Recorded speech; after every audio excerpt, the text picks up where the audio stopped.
విన్నావు వదినా? మన అలేఖ్య ఎంత మాట అనేసిందో. అమ్మ దూరంగా వెళ్ళిపోయి జీవిస్తుందన్న బాధలో మనం ఉంటే అలేఖ్యేమో పండుగ చేసుకుందాం అనుకుంటుంది. అప్పు ఉన్నా గ్రాండ్గా బర్త్డే సెలబ్రేట్ చేద్దామని చెప్పేది అత్తయ్య. అయినా అప్పు ఆశ్రయించడానికి అలా వెళ్ళిపోలేదు. మనశ్శాంతి కోసం ఇక్కడి నుంచి వెళ్ళిపోయింది అంతే. ఐరేంద్రే, అత్తయ్య గారున్నా లేకపోయినా మనమందరూ అత్తయ్య గారి పేరులో భాగమే కదా. మనం ఇక్కడ సంతోషంగా ఉన్నామంటే ఆవిడ అక్కడ సంతోషంగా ఉంటారు. నాకేం ఇష్టం లేక కాదు వదినా. నాకంటే ముందు మీరే వద్దంటారేమో అనుకున్నాను. మీరందరూ సరే అంటే నేను కూడా సరే అనాల్సిందే. అత్తయ్య, అలా అని నీ మాటని తేలిగ్గా తీసి పారేయకు. బర్త్డే ఫంక్షన్లో అలేఖ్యని పెద్దదానివై నువ్వే ఆశీర్వదించాలి. తప్పకుండా ఆనంద్. అమ్మా అలేఖ్య, ఇలా రా. నాన్న వంశీ, ఇవ్వు.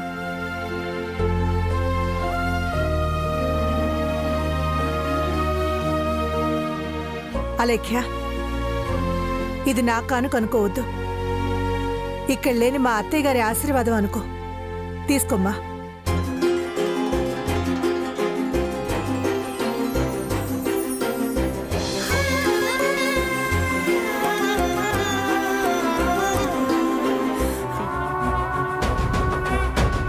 నువ్వు వేడి వేడి కాఫీ తీసుకొచ్చేలోపు నీ బట్టలన్నీ నువ్వే గుర్తుపట్టలేనంతగా తయారు చేస్తాను.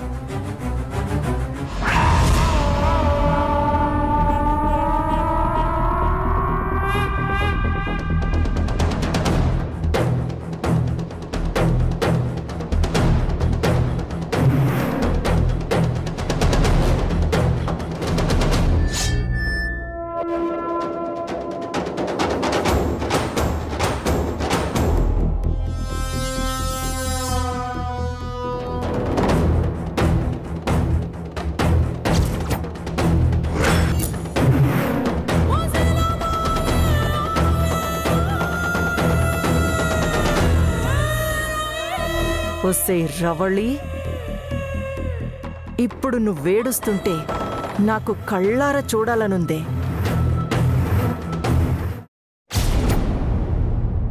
మేడం,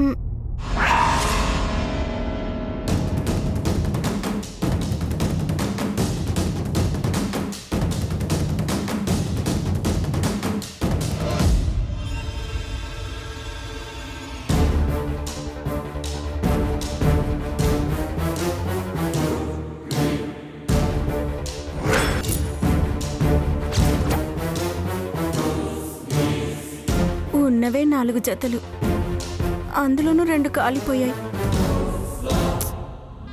ఏంటిది?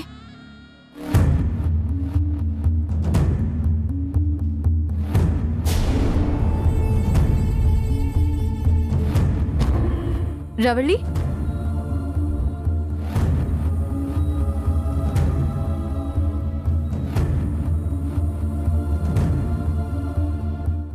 ఏమైంది రవళి? ఎందుకు బాధపడుతున్నావు? చూడండి మేడం, నలిగిపోయిన నా బట్టల్ని ఇస్త్రీ చేసుకుందామని అంత సిద్ధం చేసుకుంటే అసలు పట్టుకోవడానికి కూడా వేలు లేకుండా ఎలా కాలిపోయాయో. నువ్విక్కడే ఉండగా దానంతట అదే ఎలా కాలిపోతుంది? నేనిక్కడ లేను మేడం. మరి ఐరేంద్రి గారు ఉన్న పలంగా వచ్చి కాఫీ తీసుకురమ్మంటే వెళ్ళాను. వచ్చేలోపే ఇలా కాలిపోయింది మేడం. మరింతకీ ఐరేంద్ర ఎక్కడమ్మా? హలో ప్రశాంత్ గారు. మా ఇంట్లో అందరూ బాగున్నారండి. మీ ఇంట్లో అందరూ బాగున్నారు కదా? సరే, త్వరలోనే ఇంటికి వస్తాం. ఉంటాను.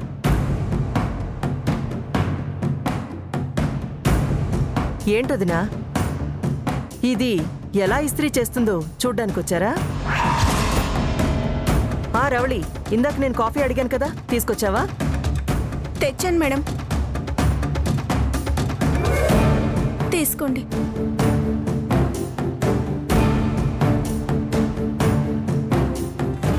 అమ్మా రవళి, నువ్వేం వాటి గురించి దిగులు పడద్దు. జరిగిందేదో జరిగిపోయింది. వసుంధర నీకు కొత్త బట్టలు కొనిస్తుందమ్మా. అలాగే అమ్మగారు. అమ్మ వసుంధర, వెళదాం పద.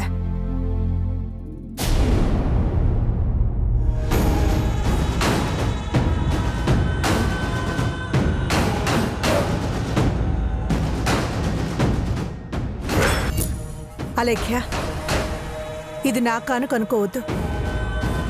ఇక్కడ లేని మా అత్తయ్య గారి ఆశీర్వాదం అనుకో. తీసుకోమ్మా.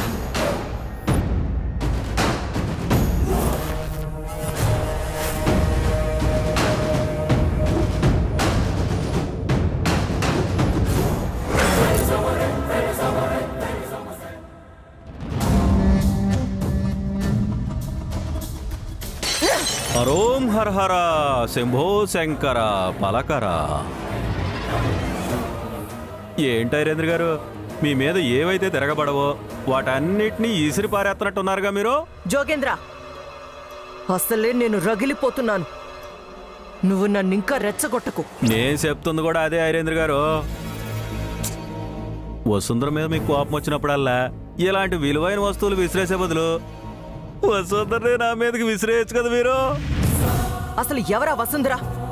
మా ఇంటికే వచ్చి మా మీదే పెత్తనం చెలాయిస్తుందా?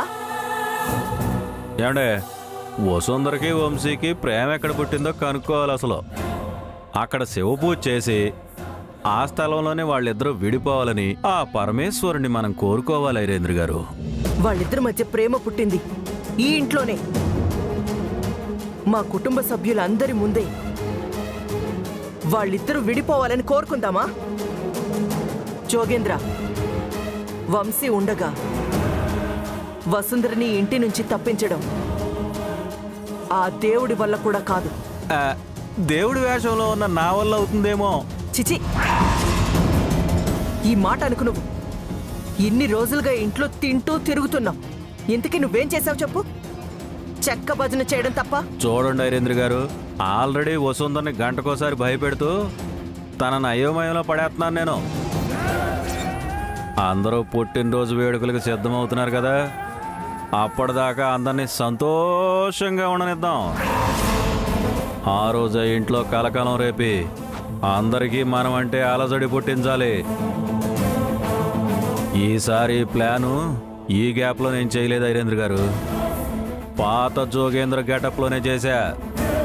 మీరు నన్ను నమ్మి నా వెనకాల ఉండండి మీరు. సరే జోగేంద్ర, ఈసారి నిన్ను నమ్ముతాను. ఈ ప్లాన్ ఫెయిల్ అయితే మనమే ఇంట్లో పవర్ కట్ చేసి వసుంధర్ని తాళ్లతో కట్టేసి ఈ ఇంటి నుంచి దూరంగా పంపించేద్దాం. ఈసారి మనం పెట్టే కష్టానికి కళ్ళు పగిలి కళ్ళల్లో నుంచి నెత్తురు రావాలి.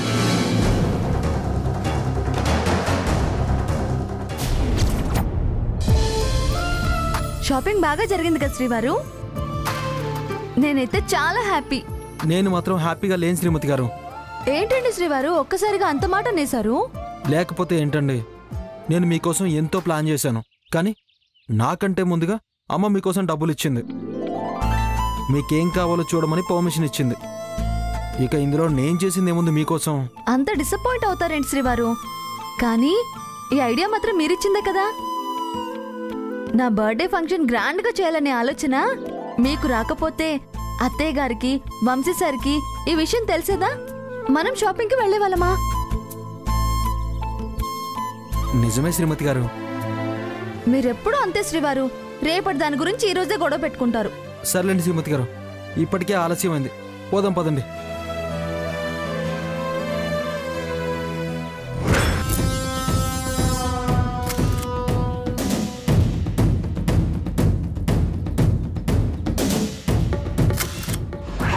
ఒక్క నిమిషం శ్రీమతి గారు.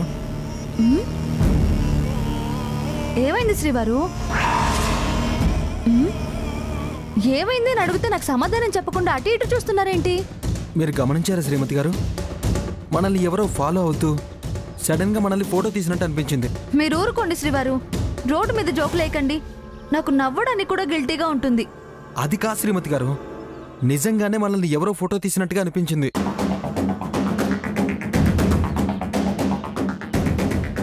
శ్రీవారు మీకు కనిపించింది కరెక్టే, కానీ ఆ ఫోటో తీసింది మనల్ని కాదు. అక్కడ అక్కడ అబ్బాయిలు ఫోజులు ఇస్తూ ఫోటోలు తీసుకుంటున్నారు.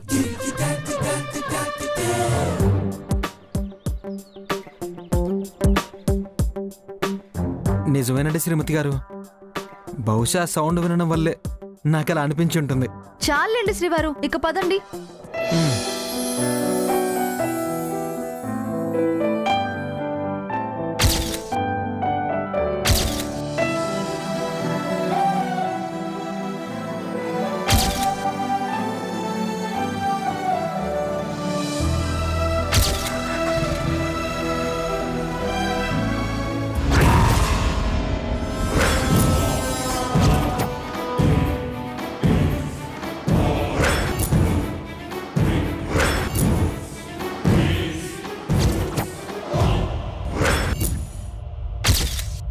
అలాగే సార్, మీరు చెప్పినట్టుగానే చేస్తాను.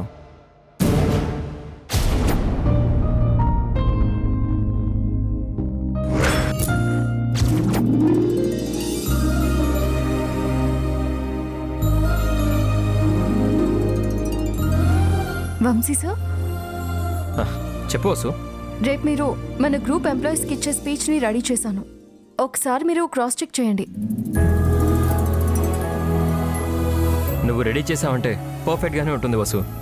నేను చెక్ చేసే అవసరమే లేదనుకుంటాను. లేదు లేదు, మీరు అలా అనకండి. ఇప్పుడు మీరు మా చైర్మన్. నేనేం చేసినా మీరు చెక్ చేయాల్సిందే. చూస్తుంటే నన్ను ఈ కండిషన్స్తో ఇలానే సెటరేట్ చేసేటట్టున్నావుగా.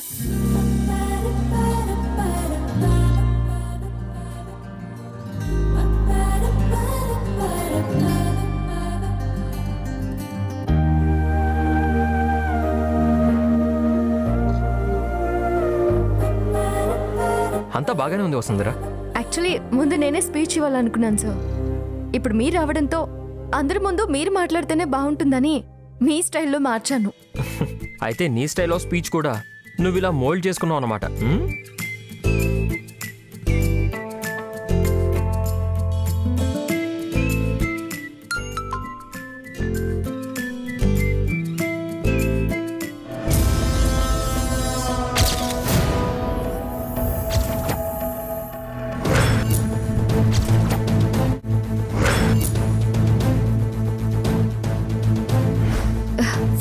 సార్, నేను ఇప్పుడే వస్తాను.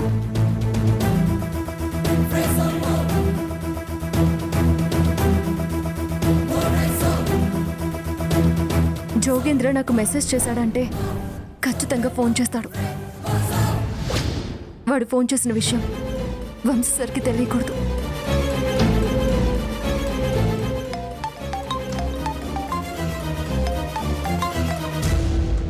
జోగేంద్ర, వసుంధరా,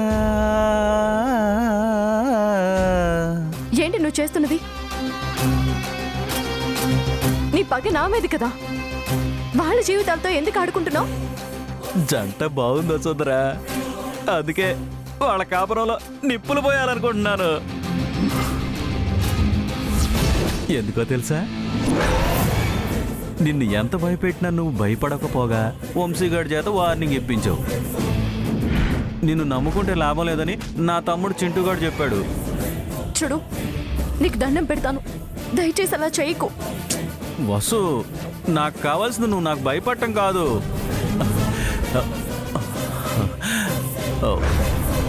నువ్వు నన్ను సుఖపెట్టడం. వసు, నీకు నాకు మధ్య ఈ ఫోన్ దూరం ఏంటమ్మా? వచ్చే, నా దగ్గరికి వచ్చే, రా రా. చెప్పానుగా వసు, నువ్వు నన్ను ఫాలో అవుతావని. ఇక నుంచి ఫోటోలు నీకు కాదు, ఆనంద లెక్కలకి పంపిస్తాను. ఉంటా, టాటా, బాయ్ బాయ్.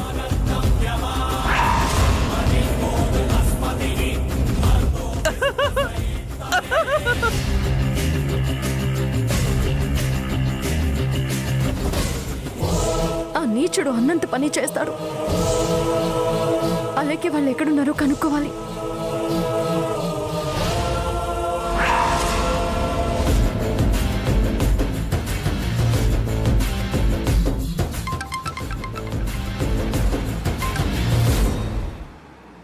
హలో అక్క.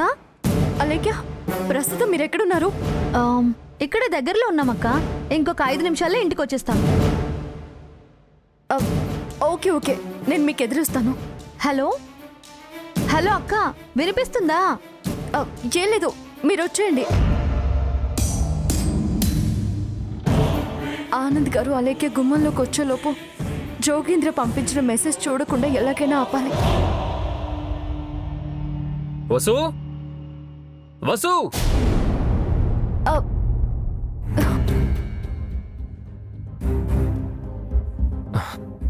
నా కోసం డిజైన్ చేసిన స్పీచ్ కంటే నువ్వు డిజైన్ చేసిన స్పీచే ఎక్స్ట్రాడినరీగా ఉంది వసు. వసు, నువ్వు కానీ స్పీచ్ ఇచ్చావంటే అందరూ ఫిదా అవ్వాల్సిందే. ఏమంటావు? అది కాదు సార్, మీరు... సరే వసు, నేను నా స్పీచ్లో కొన్ని కరెక్షన్స్ చేసుకున్నాను. ఒకసారి నువ్వు చూసి ఎలా ఉందో చెప్పు.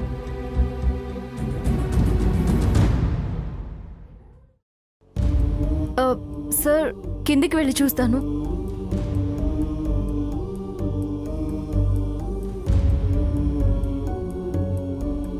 ఏమైంది వసుకి?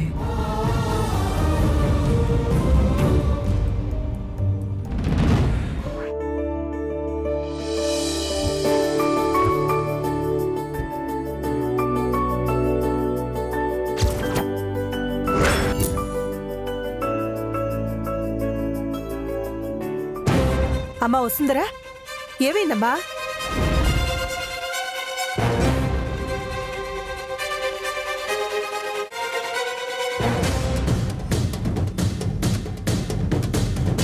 రవళి, నన్ను ఒకసారి బయటికి తీసుకెళ్ళు.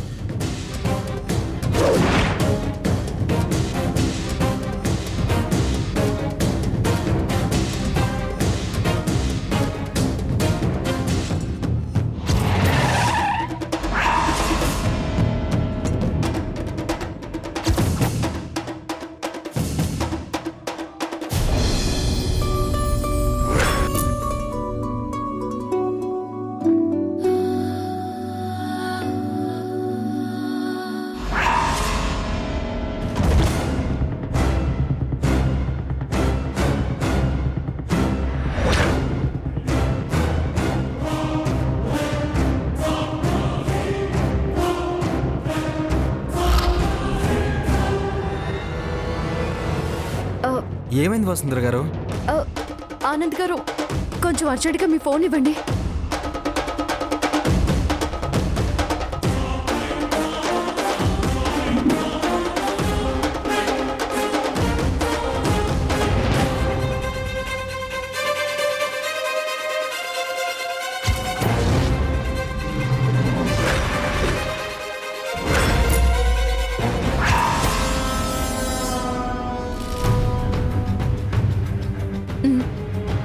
అలేఖ్య, నీ ఫోన్ కూడా ఇవ్వు.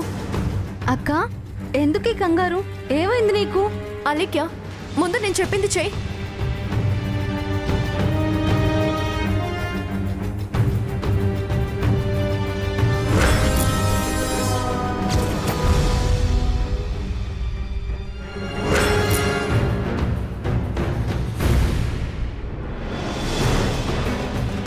అలేఖ్య, ఈ నంబర్ ఎవరిది? అడిగిన దానికి సమాధానం చెప్పకుండా అలా చూస్తావేంటి? ఈ నంబర్ ఎవరిది? అక్క, నువ్వు బానే ఉన్నావు కదా? తనెవరో కూడా నీకు తెలీదా? నీ బొకే షాప్ ఫ్రెండ్ నందిని కదా? నా బర్త్డే తను ముందుగానే తెలుసుకుని వెరీ హ్యాపీ బర్త్డే అని మెసేజ్ చేసింది. బర్త్డే రోజు మంచి బొకే కూడా పంపిస్తానని చెప్పింది. నువ్వెలా మర్చిపోయావక్క? ఏంటి జోగేంద్ర, ఇది కూడా నీ ప్లానేనా? అవును ఐరేంద్ర గారు, ఎలా ఉంది? నీ మొహం చూస్తుంటే కనపడట్లేదా? అస్సలు వర్కౌట్ అవనట్టుంది. వసుంధర గారు, చూస్తుంటే మీరు మాతో ఏదో దాస్తున్నట్టు అనిపిస్తుంది. అయినా ఇంత కంగారుగా వచ్చి మా మొబైల్స్లో మెసేజ్ చెక్ చేయడం ఏంటి? అసలు మీ ఫోన్ ఎక్కడుంది?